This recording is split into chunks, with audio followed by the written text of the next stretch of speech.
Goedenavond, het is zaterdag 18 november en dit is het Zeeuwse nieuws van vandaag.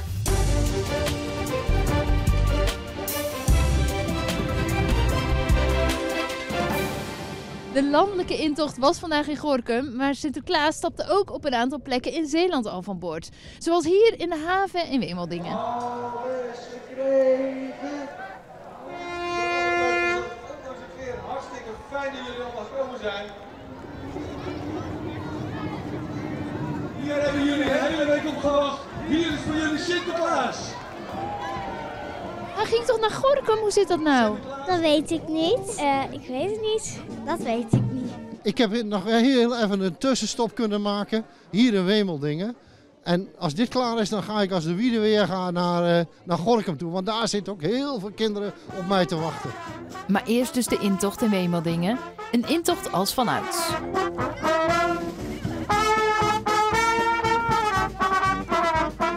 Fietsen, allemaal blije mensen, Sinterklaas, het paard van Sinterklaas, heel veel pepernoten.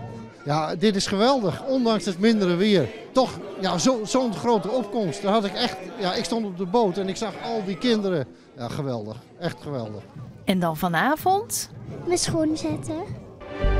Een 40-jarige vrouw is gisteravond gewond geraakt bij een steekpartij in Overzande. Een 43-jarige man is door de politie aangehouden als verdachte.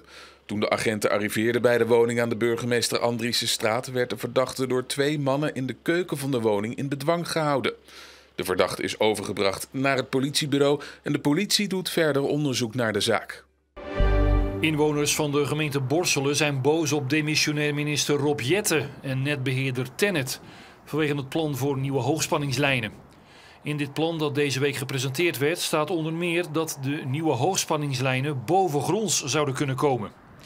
De Borselse voorwaardengroep heeft juist als voorwaarde gesteld voor de bouw van nieuwe kerncentrales in de gemeente dat zulke lijnen ondergronds moeten komen. Volgens TenneT is nog niet bekend welke masten er komen als het traject bovengronds komt. De oude vakwerkmasten of moderne windtrekmasten. Volgens het Rijksinstituut voor Volksgezondheid en Milieu, het RIVM, bewegen jongeren steeds minder. En dat komt omdat ze niet meer de gewone fiets naar school pakken, maar tegenwoordig steeds meer op de e-bike komen. Waar moet jij vandaan komen? Heikensand. Heikensand. Is dat de reden dat jij op een e-bike rijdt? Nee, niet per se. Nee, het is meer gewoon, ja, het kwam zo uit. We hadden er een over, of ja, mijn oma hoefde hem niet meer. En ja, dan kan ik hem gewoon gebruiken. Borstelen. Borstelen. Dat is net fietsen. Ja. Is dat ook de reden dat je op een e-bike rijdt? Ja, dat is wel de reden, ja. Want hoeveel kilometer is het heen naar Borselen? 18. Nou, ik woon 13 kilometer van school af, dus dat is best een eindje. En die heb ik dus gekregen van mijn ouders. Ja, een paar straten achter de school, dus... Is dat ook de reden dat je op een gewone fiets rijdt en niet op een e-bike? Ja, want ik dacht van, ik kan wel heel veel geld uit gaan geven voor een e-bike, maar ik hoef toch eigenlijk niet ver te fietsen en alles is dichtbij, dus... Ja, ik woon niet heel erg ver vandaan en mijn ouders vonden het niet nodig om mij dan een elektrische fiets te geven. Vind je dat jammer? Ja, het lijkt me wel fijn, ja. Ja. Snap je dat kinderen die verder weg wonen van school, dat die wel op een e-bike komen? Ja, dat snap ik op zich wel, maar ja, het ligt er echt aan waar je vandaan komt. Wat is voor jou de grens? 5 of 10 kilometer? Nou, ik denk in de zomer 10 en als het echt heel koud is en het gaat regenen, zo 5 kilometer.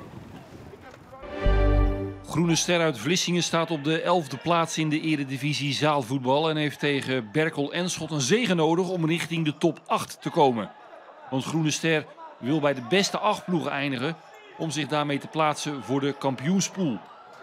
Na 10 minuten wordt het 1-0 voor Groene Ster door deze goal van Kerim Boughaba. Groene Ster is al 5 wedstrijden op rij zonder zege en is daardoor gezakt op de ranglijst. Plaatsing voor de kampioenspool is een lastige opgave.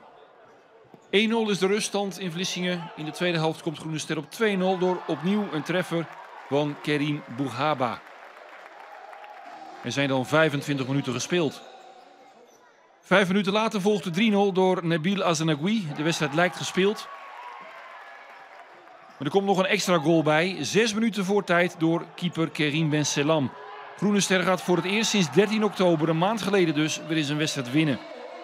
Berkel Enschot bepaalt 3 minuten voor tijd de eindstand op 4-1 door Emin Said.